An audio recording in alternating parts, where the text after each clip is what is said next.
குழலினிது யாழினிது என்ப தம் மக்கள் மழலை சொல் கேளாதவர்.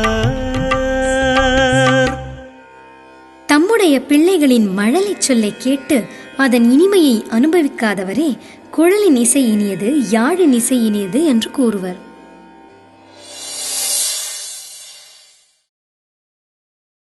என் பிள்ளை எட்டு வைத்த நடையை போல எந்த இலக்கண கவிதையும் நடந்ததில்லை.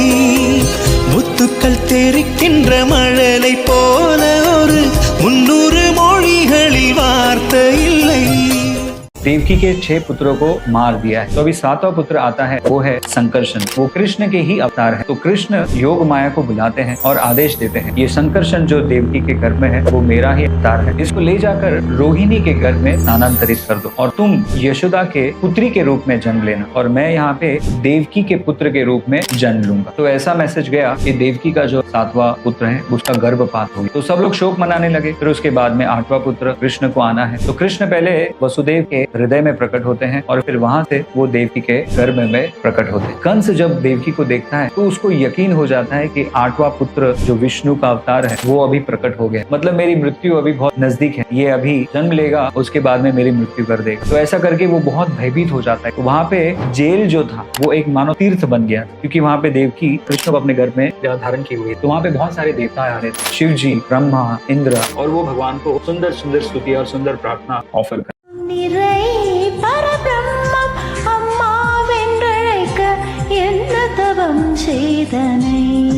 யசோதா எங்கும் நிறை பரபிரம்மம் அம்மா வென்றழைக்க என்ன தவம் செய்தனை யசோதா.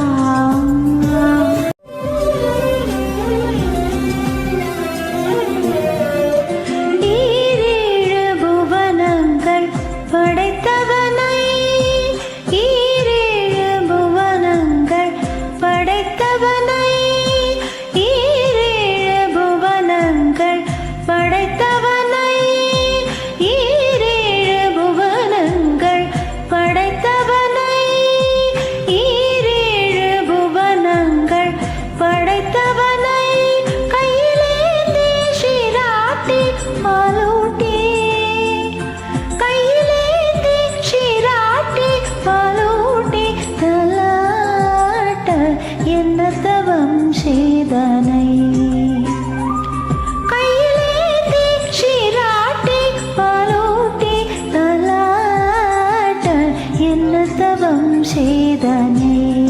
யசோதா.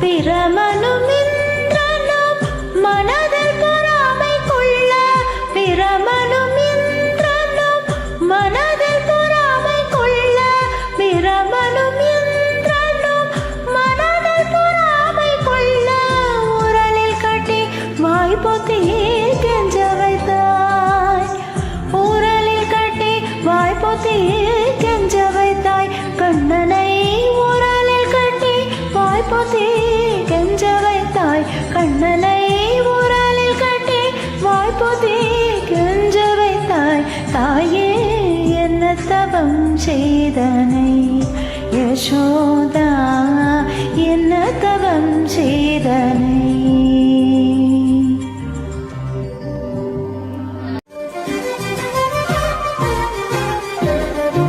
சனகாதிய தவயோகம் செய்து,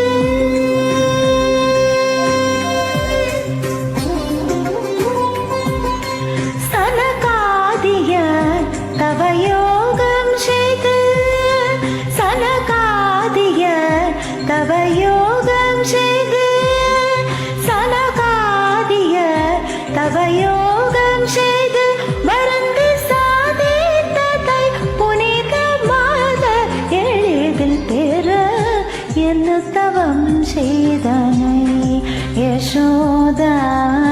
எங்கும் நிறை பரபிரம்மம் அம்மா வென்றழைக்க செய்தனை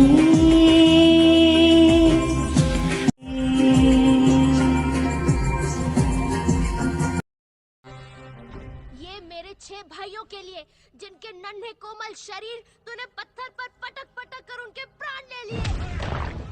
ये मेरे निर्दोष माता पिता के लिए जिन्हें तूने इतने वर्ष बंदी बनाकर रखा।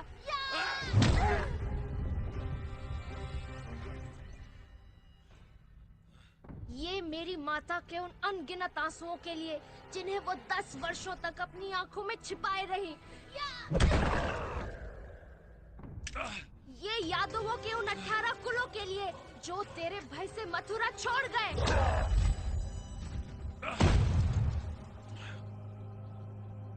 और ये तेरे हर उस अत्याचार के लिए जो तूने गोकुल, वृंदावन और मथुरा के ग्वाल बालों पर किए।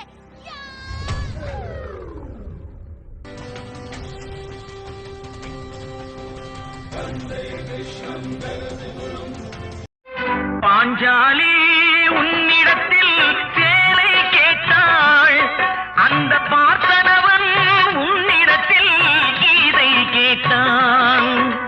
நான் இருக்கும் நிலையில் உன்னை என்ன கேட்பேன், இன்னும் நன்மை செய்து துன்பம் வாங்கும் உள்ளம் கேட்பேன். ஆட்டுவித்தால் யாரொருவர் ஆடாதாரே கண்ணா, ஆசை என்னும் தொட்டிலே ஆடாதாரே கண்ணா. கடலளவு கிடைத்தாலும் மயங்க மாட்டேன், அது கையளவே ஆனாலும் கலங்க மாட்டேன். உள்ளத்திலே உள்ளதுதான் உலகம் கண்ணா, இதை உணர்ந்து கொண்டே துன்பமெல்லாம் விலகும் கண்ணா. உணர்ந்து கொண்டேன் துன்பமெல்லாம் விலகும் கண்ணா. इस जन्माष्टमी के दिन हम श्री कृष्ण भगवान की लाइफ को मैप के थ्रू जानेंगे। 5000 साल पहले उत्तर प्रदेश के ब्रज एरिया में मथुरा की जेल में श्री कृष्ण जी का जन्म होता है। मामा कंस से बचाने के लिए श्री कृष्ण के पिता वासुदेव उन्हें मथुरा से 10 किलोमीटर दूर गोकुल गांव में ले आते हैं। यहीं श्री कृष्ण ने मैया यशोदा जी के पास अपना बचपन बिताया था। यहाँ पर कृष्ण जी ने कंस मामा द्वारा भेजे गए कई दैत्यों को मारा था। श्री कृष्ण अपना काफी वक्त मथुरा के पास ही वृंदावन एरिया में बिताया करते थे। वहीं राधा का जन्म मथुरा से 50 किलोमीटर दूर बरसाना गांव में हुआ था। राधा अक्सर कृष्ण जी से मिलने वृंदावन जाया करती थी और वृंदावन से ही उनकी प्रेम कहानी की शुरुआत हुई। इसके बाद सिर्फ 11 वर्ष की उम्र में श्री कृष्ण जी ने मथुरा में जाकर पापी कंस मामा का वध कर दिया था। अब मगध का राजा जरासंध कंस का फादर इन लॉ था। कंस की मौत का बदला लेने के लिए जरासंध ने मथुरा पर 17 बार आक्रमण किया और श्री कृष्ण जी ने उन्हें हर बार शिकस्त दी। इसके बाद श्री कृष्ण जी अपने बंधुओं के साथ नई नगरी बसाने द्वारका चले। महायोगिनी धृतराष्ट्रரின் பத்தினி, இன்று நான் உனக்கு சாபம் வழங்குகிறேன். என்னுடைய வம்சமானது அடியோடு அழிந்ததோ, அவ்வாறே உன்னுடைய யாதவ குலத்தின் பெரும் அழிவானது உன் கண்ணுக்கெதிரே நடக்கும் வாசுதேவா. அன்று அவர்களுக்கு ஆறுதல் கூறி கண்ணீர் துடைக்க ஒருவரும் இருக்க மாட்டார்கள். எவ்வாறு இன்று இந்நகரம் களை இழந்து இருளில் மூழ்கியுள்ளதோ, இதை போலவே ஒரு நாள் உனது நகரமும் சமுத்திரத்தில் மூழ்கி அழிவை பெறும். உனது நகரில் ஜொலிக்கும் தங்க பவனங்கள் ஆழி அலையால் அவிழ்த்தப்பட்டு ஆழ்கடலை அடையும். அதோடு நீ ஒரு கொடும் வனத்தில் அஸ்திரங்கள் ஏதுமின்றி விலங்கை போல் அலைந்து திரியும் வேளையில் வனத்தில் வாழும் ஒரு வேடனால் வதைக்கப்படுவாய் வாசுதேவா. வாழ்வில் புத்திரர்களை இழந்த ஒரு தாயின் ஹிருதயத்திலிருந்து வெளிப்படும் சாபம்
मैंने अभी हाल ही में एक कविता पढ़ी, उसके बारे में मैं बताना चाहूंगा आपको।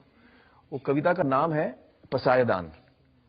मराठी में वो कविता है और संत ज्ञानेश्वर 13th सेंचुरी के पोएट रहे हैं और उन्होंने गीता पर कमेंट्री लिखी थी जिसका नाम था ज्ञानेश्वरी। और वो बड़ी तफसील, मतलब काफी बड़ी कमेंट्री है गीता पर, और वो पहली कमेंट्री थी मराठी में, ताकि वो चाहते थे कि महाराष्ट्र लोग जो मराठी बोलते हैं वो गीता को समझें, पढ़ पाएं, उसका आनंद लें। तो उन्होंने ये कमेंट्री लिखी थी ज्ञानेश्वरी में, और ज्ञानेश्वरी के आखिर में उन्होंने एक प्रार्थना लिखी, पोएम लिखी, जिसका नाम है पसायदान। और पसायदान एक प्रार्थना है जिसमें वो ऊपर वाले से कहते हैं कि अगर आपको मेरी मेहनत अच्छी लगी और आप मुझसे खुश हैं तो आप मुझे ये दान दीजिए, ये प्रसाद दीजिए, पसायदान। और वो क्या मांगते हैं? अपने लिए उन्होंने एक चीज भी नहीं मांगी, उन्होंने खुद के लिए एक भी चीज नहीं मांगी। उन्होंने सारी चीजें मांगी हैं यूनिवर्स के लिए, कायनात के लिए, हर जीवित चीज के लिए, ना सिर्फ इंसानों के लिए, इंसान, जानवर, हर जीवित चीज के लिए उन्होंने मांगा है।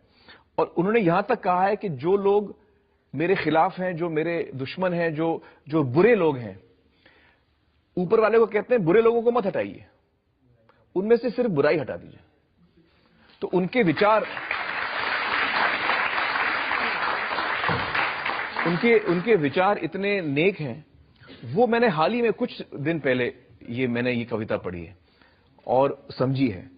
तो मेरे मन में एग्जैक्टली ये इमोशन है कि हम ऊपर वाले से ये प्रार्थना करें कि हमारा देश जो है वो खुशहाल रहे, पूरी धरती खुशहाल रहे और अमन रहे, पीस रहे।